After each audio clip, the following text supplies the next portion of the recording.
This is a reel showing you how some of the shots came together in the high-speed compositing part of the show. High-speed compositing is essentially another digital compositing tool where we piece different scenes together like a picture puzzle.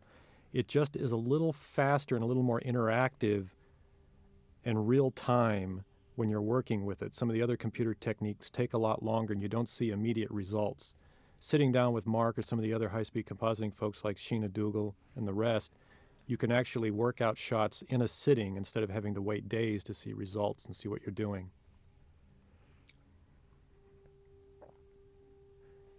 So you begin by, in compositing, what you're doing is you're laying together several elements or shots, separate backgrounds and foreground pieces, often using mats. You're either pulling a mat off of a blue screen or you're actually drawing around, articulating a mat, and then you're using that to paste it either behind or in front of another photographic element. Sometimes the elements are not photographic at all. They're generated within the computer either by painting or taking existing stills and doctoring them up, or just creating them completely within as a three-dimensional element.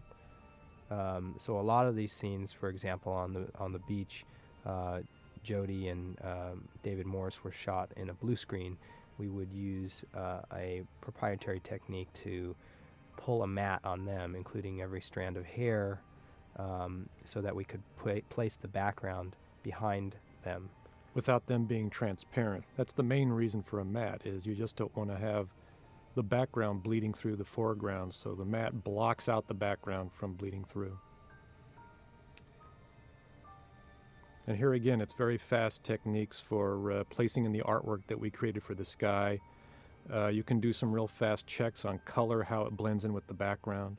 And here we are back at the mirror shot, which again uses a lot of different compositing techniques and some 3D cheats you can do in the high-speed system.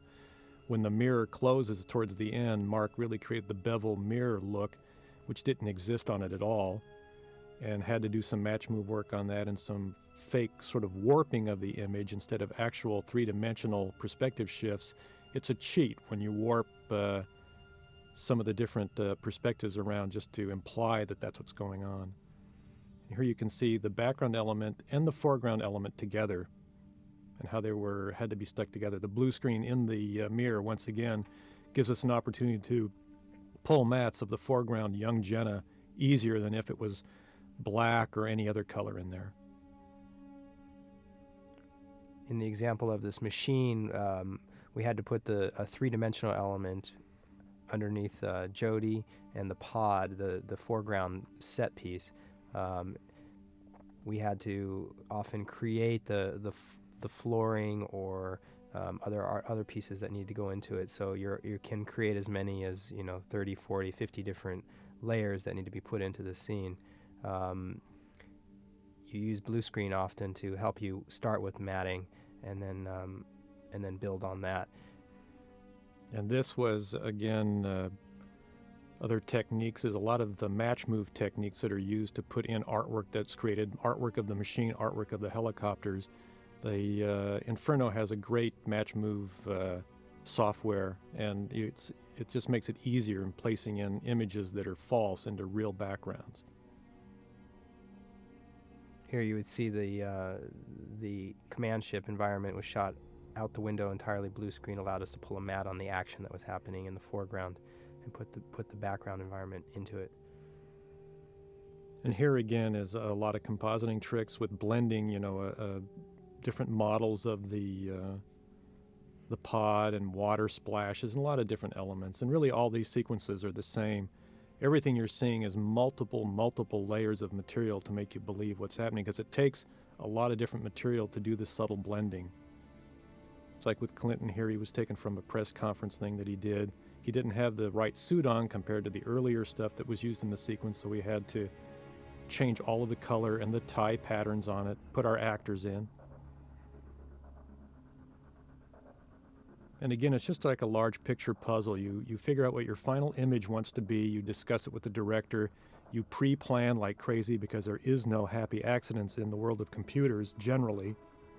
It's not like shooting stuff practically where sometimes you have nice, wonderful serendipity, things that, just happen that are magical that you can use. You have to plan strategically for that feel because it's a very complicated design trick to sort of come up with these moments that are sort of inspired and magical and make it feel spontaneous in the world of digital because it has to be pre-planned to death. And that's a real trick.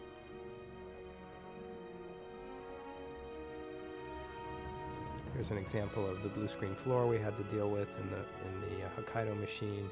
The various layers we had to create, the smoke, the rings that move around, the machine below, the water below that. It's really like, in a way, it's like an oil painting. You start roughing something in, and it takes layers and layers of paint and material to get that final image that's what you want everyone to see, where it finally is, you pull it off. And it takes months, and it takes a lot of patience.